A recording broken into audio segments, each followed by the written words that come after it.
স্বাগত একুশে বিজনেসের সঙ্গে আছি মহিমা পলি। ঢাকা স্টক এক্সচেঞ্জে আজকে সপ্তাহের প্রথম কার্যদিবসে সূচকের পতনের মধ্য দিয়ে লেনদেনের সমাপ্তি হয়েছে এবং ডিএসসির প্রধান সূচকটি কমেছে 56 পয়েন্টের মতো এবং সবগুলো সেক্টরেই কিন্তু নেগেটিভ ট্রেন্ডের মধ্য দিয়ে লেনদেনের সমাপ্তি হয়েছে। শুধুমাত্র কর্পোরেট সেক্টরে কিছুটা পজিটিভ রয়েছে এবং বাকি 19টি সেক্টরে কিন্তু নেগেটিভ ট্রেন্ডের মধ্য দিয়ে আজকে লেনদেনের সমাপ্তি করেছে ঢাকা স্টক এক্সচেঞ্জ।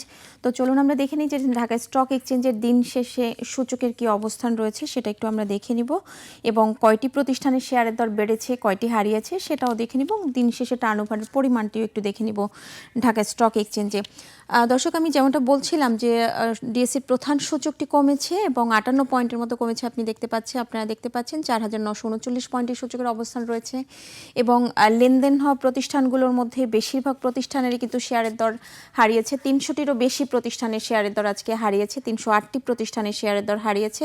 দর বাড়ার সংখ্যা মাত্র 43টি এবং অপরিবর্তিত রয়েছে 41টি প্রতিষ্ঠানের শেয়ারের দর এবং দিন শেষে টার্নওভার ছাড়িয়েছে 391 কোটি টাকার বেশি।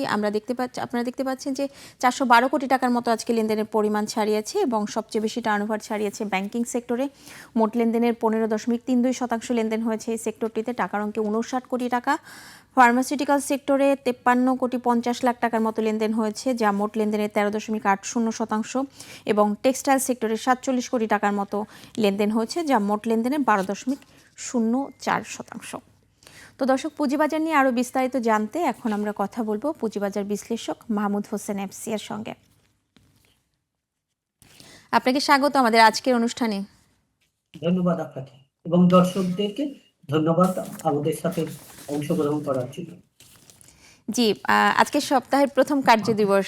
সাধারণভাবে সবার একটা এক্সপেকটেশন থাকে যে হয়তো নতুন সপ্তাহটা একটু ভালোভাবেই শুরু হবে, কিন্তু দেখতে পাচ্ছি আমরা উল্টো চিত্র। কি বলবেন এটা নিয়ে? ধন্যবাদ আপনাকে। দেখুন, আমাদের তো ওই যে যেমন এক কবি বলছিল যে উল্টো দিকে চলছে স্বদেশ, তো আমাদের শেয়ার বাজার তো উল্টো দিকেই চলছে। সেটা আপনার সেই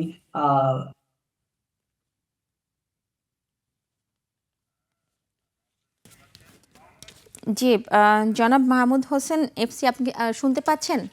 যে আমি আপনাকে শুনতে পাচ্ছি ক্লিয়ারলি। জি, বলুন। জি, যেটা বলছিলাম যে দেখেন, আমরা তো উল্টো দিকেই চলছি। এই যে আপনার সরকার পরিবর্তন,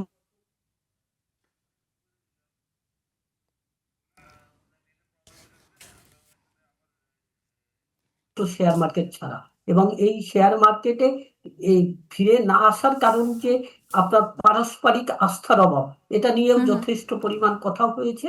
এখানে রিফর্ম আপনার আইনের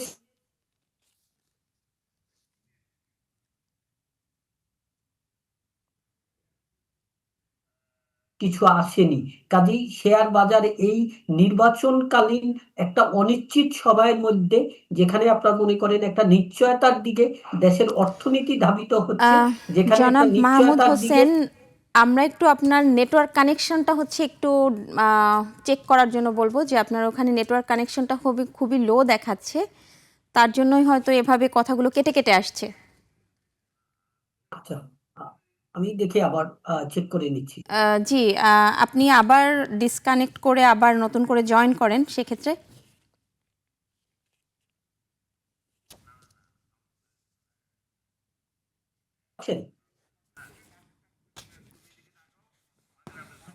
এখন কি শুনতে পাচ্ছেন? দর্শক, আমরা আসলে কিছু টেকনিক্যাল কারণে আমাদের আসলে এই মুহূর্তে আমাদের অতিথির সঙ্গে সংযুক্ত হতে পারছি না। আমরা পুনরায় তাকে পাওয়া মাত্র আবার আপনাদের সাথে সংযুক্ত করে দিব। তো দর্শক, যেমনটা বলছিলাম যে ঢাকা স্টক এক্সচেঞ্জে আজকে সূচকের পতনের মধ্য দিয়ে লেনদেনের সমাপ্তি হয়েছে এবং সবগুলো সেক্টরে কিন্তু আপনারা জানেন যে নেগেটিভ ট্রেন্ডের মধ্য দিয়ে লেনদেন শেষ করেছে। শুধুমাত্র কর্পোরেট বন্ড সেক্টরে কিছুটা পজিটিভ রয়েছে এবং টার্নওভারও যদি দেখি যে গত কয়েকটি কার্যদিবসে কিন্তু আমরা দেখছিলাম যে ব্যাংকিং সেক্টরের বেশ ভালো একটা গতি ছিল, কিন্তু আমরা আজকে সেই জায়গা থেকে আমরা দেখতে পাচ্ছি ঠিক উল্টো চিত্র দেখতে পাচ্ছি। দর্শক, আমরা যেমনটা বলছিলাম যে আসলে আমরা আমাদের অতিথির সঙ্গে আমরা পুনরায় আবার সংযুক্ত হচ্ছি। জি, মাহমুদ হোসেন, যেমনটা বলছিলাম যে আসলে পুঁজিবাজারের যে এই মুহূর্তের আজকের যে কি অবস্থা সেটা বলছিলেন আপনি। আমরা একটু অন্য প্রসঙ্গেই আসবো, যে আজকে আইপিও নিয়ে কথা বলবো। আসলে আইপিওর কিছু কারেকশন করা হয়েছে, সেটা নিয়ে একটু কথা বলবো। যেমন আগে বুক বিল্ডিং পদ্ধতিতে রিটেল বিনিয়োগকারীদের কাট অফ প্রাইস থেকে 10% ডিসকাউন্ট পেত, কিন্তু সেটা কিন্তু এখন থাকছে না। আর লটারি পদ্ধতিটা পুনরায় ফিরে আসছে। আরেকটা বিষয় হচ্ছে এখন স্টক এক্সচেঞ্জের কিন্তু ভূমিকা বেড়েছে। এটা নিয়ে আপনি কি বলবেন?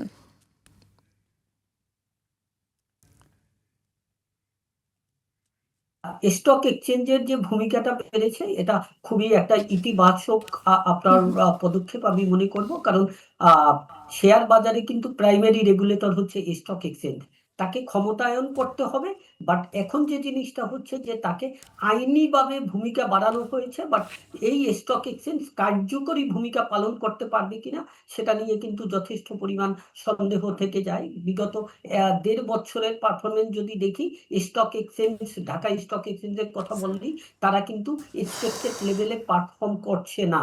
এবং এই যে ডিমিউচুয়ালাইজেশন যেটা হলো, তারপরে ইন্ডিপেন্ডেন্ট ডিরেক্টররা কিন্তু ডিপেন্ডেন্টই রয়ে যাচ্ছে শেয়ার হোল্ডার ডিরেক্টরদের উপর। কাজে স্টক এক্সচেঞ্জের ক্ষমতায়ন করতে হবে, শুধুমাত্র আইনি ভাবে না, একে কার্যকরী করতে হবে। এখানে অ্যাপ্রোপ্রিয়েট পিপল দিয়ে বোর্ড গঠন করতে হবে। এটা খুবই ইম্পর্টেন্ট একটা আমি বলবো। বাট আপনার মনে করেন আইনি পদক্ষেপ যেটা নেওয়া হয়েছে সেটা খুবই পজিটিভ। এবং নতুন যে আইপিও রুল হয়েছে, এখানে ট্রান্সপারেন্সি এনশিওর করার জন্য এবং অ্যাকাউন্টেবিলিটি এস্টাবলিশ করার জন্য যে আইনের চেঞ্জ করা হয়েছে সেটাও কিন্তু খুবই ভালো। এখন ওই যে কর্তার গরু শুধুমাত্র খাতায় থাকে, গোয়ালে থাকে না। এই আইন যদি শুধুমাত্র খাতাপত্রে থাকে, বাস্তবিক অর্থে ব্যবহার না হয়, তাহলে প্রবলেম হবে। বাট এটা যদি বাস্তবিক অর্থে ব্যবহার হয় তাহলে কিন্তু ভালো হবে। বিশেষ করে বর্তমান কমিশন যেভাবে আইনের শাসন আপনার এস্টাবলিশ করার জন্য তারা যেভাবে স্টক এক্সচেঞ্জ গুলোকে সাথে নিয়ে কাজ করছে, সেটা কিন্তু আপনার খুবই প্রশংসা আর কিছু পদক্ষেপ নিয়েছে। এবং যারা বিভিন্ন টাইমে শেয়ার মার্কেটকে বিপথে পরিচালিত করেছে এবং দুষ্ট চক্র হিসাবে কাজ করেছে, তাদেরকে কিন্তু আইনের আওতায় আনার চেষ্টা করছে। তো এরকম যদি আপনার আইনের শাসন এস্টাবলিশ করা যায়, তাহলে এই নতুন আইপিও রুল কিন্তু পজিটিভিটি বয়ে আনবে। দেন আপনার মনে করেন এই যে আরেকটা খুবই ইম্পর্টেন্ট জিনিস যেটা করেছে, যে যেসব কোম্পানি লিস্টেড হতে আসবে, তারা আপনার নিকট অতীতে কোনো ভ্যালুয়েশন করার ব্যাপারে বেশ কিছু আপনার মনে করেন এখানে কড়াকড়ি আরোপ করা হয়েছে।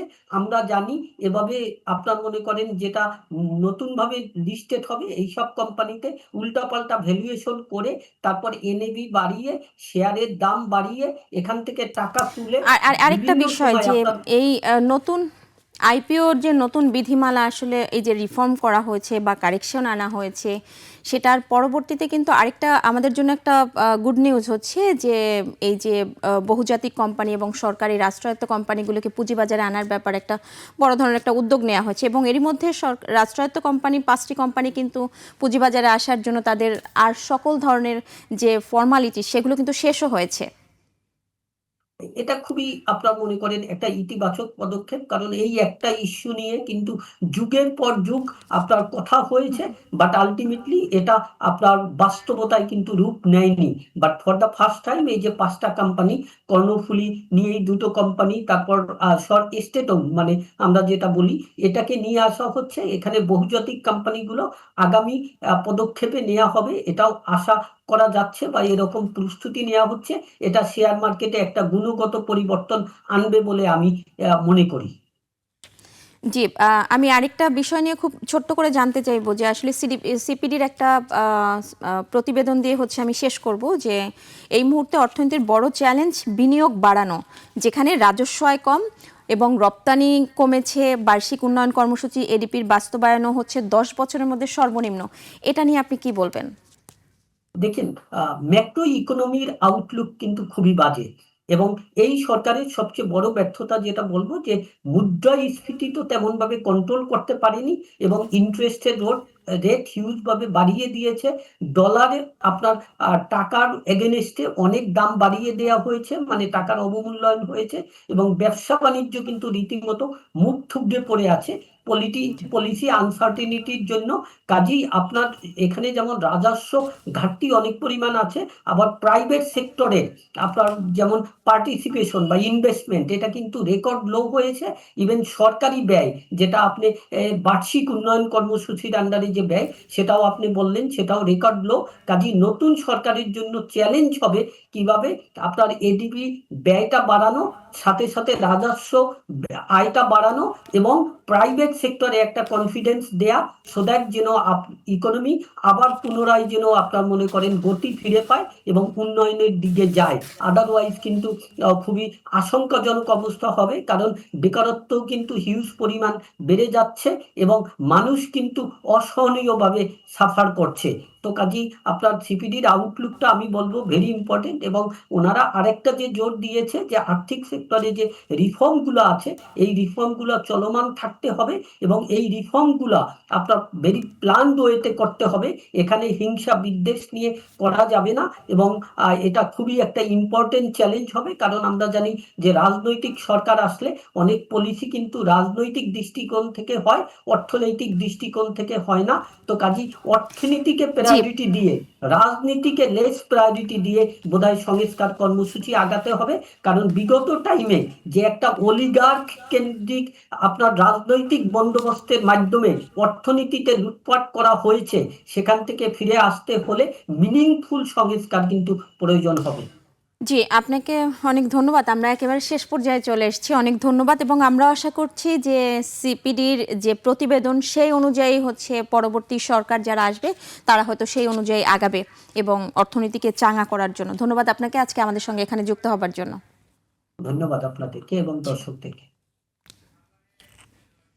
দর্শক, এতক্ষণ আমরা পুঁজিবাজার পরিস্থিতি নিয়ে কথা বলছিলাম পুঁজিবাজার বিশ্লেষক মাহমুদ হোসেন এফসি এর সঙ্গে। এবার নিচ্ছি একটা বিরতি, ফিরছি একটু পরেই, সঙ্গেই থাকুন।